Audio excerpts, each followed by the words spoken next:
తుఫాన్ కి బాధిత వైఎస్ జగన్ పుట్టినరోజు వేడుకల సమయంలో గర్భిణిపై దాడి చేసిన అజయ్తో తమ పార్టీకి సంబంధం లేదని జనసేన క్లారిటీ ఇచ్చింది. నిందితుడు జనసేన కార్యకర్త అని జరుగుతున్న ప్రచారాన్ని ఖండించారు.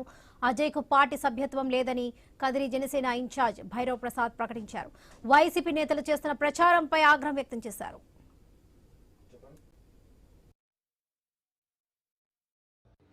అజయ్ దేవ్ అనే అబ్బాయి ఒక గర్భిణీ స్త్రీని కడుపు మీద తన్ని ఆమెకు హాస్పిటల్ పాలు చేసిన దుర్ఘటన ఏదైతే ఉందో, మాజీ సీఎం జగన్మోహన్ రెడ్డి గారి బర్త్డే వేడుకల్లో టపాసులు కాల్చే విషయంలో వాళ్ళకు ఘర్షణ జరిగింది.